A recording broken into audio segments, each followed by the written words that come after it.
verse 41. Now Esau hated Jacob because of the blessing with which his father had blessed him. And Esau said to himself, the days of mourning for my father are approaching. Then I will kill my brother Jacob. So, kind of logical. This is what Cain felt against Abel. He made a plan. He got rid of his brother.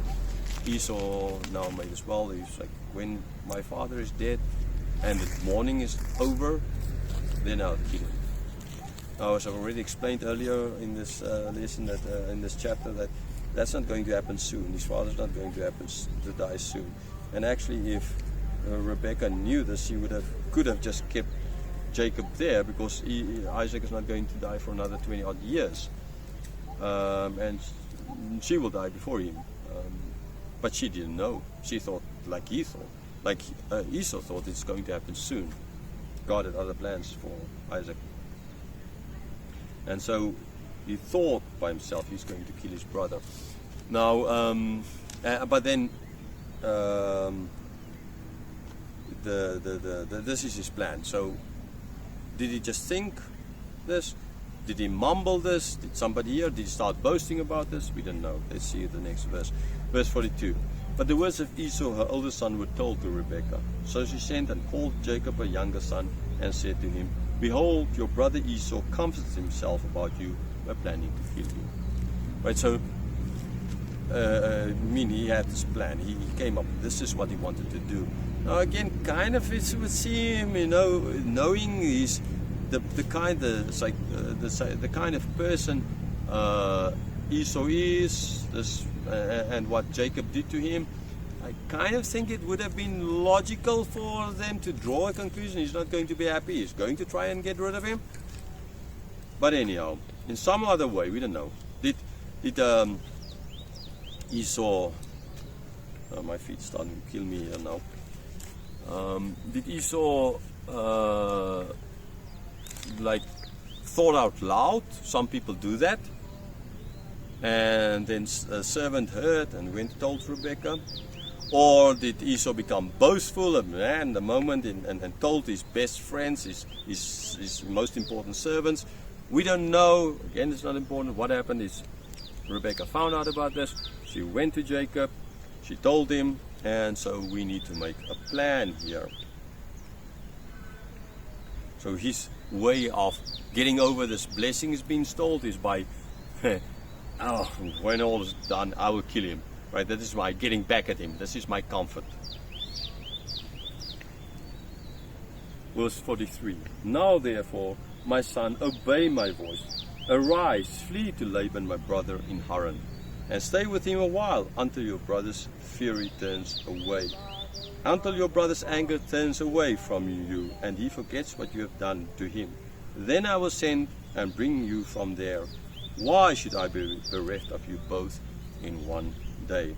Okay, so she comes up again with the plan. Again, she says, obey my voice. Okay, earlier she said, obey my voice. And Jacob kind of had some, but mom, think of this, think of that kind of idea. She did think of all these things. And so again, she tells him to obey her voice. Yeah, right. You just obeyed the voice. You saw what that led to, Jacob. And now you're going to obey again. He's going to obey again. Doing the wrong thing again. But ultimately, this leads to the right thing. So God using the sin of Rebekah and the sin of to get. Ultimately, even through the sin of Adam and Eve, God is going to have good commit. Right? Adam and Eve had the ability to sin. When we are changed, and because of all of this, we are not going to have the ability to sin. We're going to be better ultimately than Adam and Eve ever could be. Okay, so out of evil, only God out of evil can bring forth a diamond. Out of earth's treasure can bring forth something so beautiful. So what he needs to do, go to Laban for a little while. Unbeknownst to her, this little while is going to take 20 years at least. And unbeknownst to her, she'll be dead before then. She's not going to see him again. No, there's repercussions, there's consequences for sin. The consequences here is the son she loves, she's not going to see him again. Right? She's not going to see him. He's not going to go away for a little while. So stay just a little while. Your brother's fear returns. It's not going to happen soon. Of course, he's not going to come back. Maybe the brother's fury calmed down before then, but Jacob by then was like a slave to Laban. And since he had no real choice, he promised to work for this amount of years and he had nothing, and so all of that. He couldn't just take his wife and kids and go. Not done in that culture.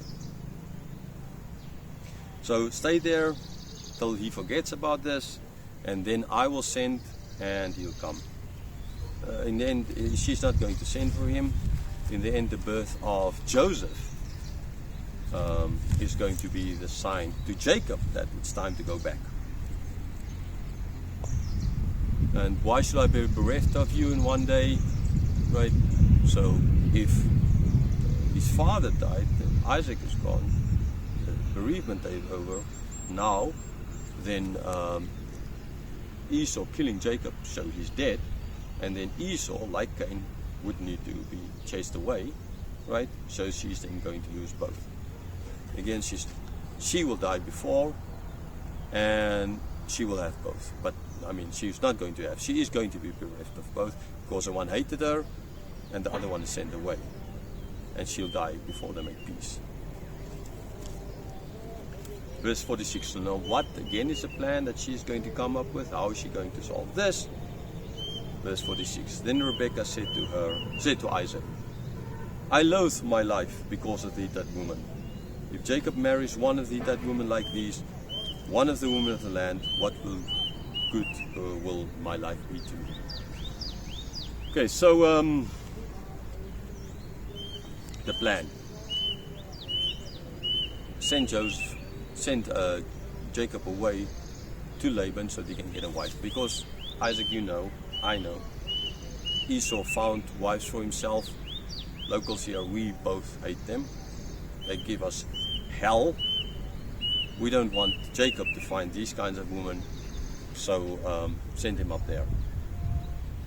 Again, Abram sent the servant up, and Abram told the servant, never ever take him. When the servant asked, what if she doesn't want to come? Do I take him there? He said, no.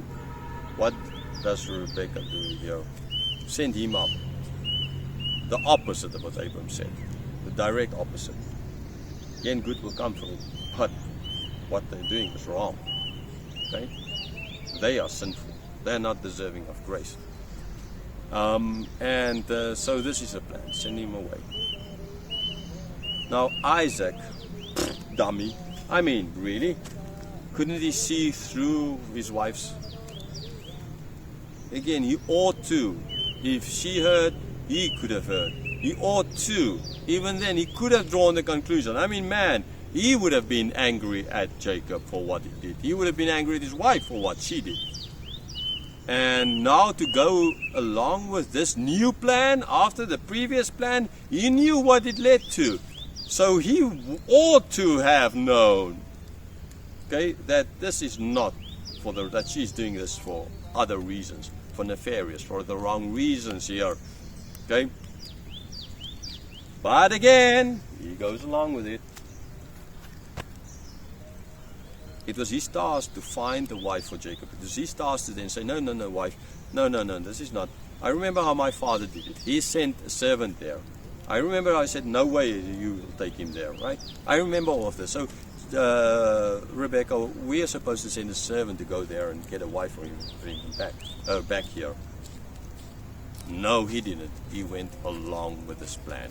Another place where Isaac was wrong. The man takes the responsibility.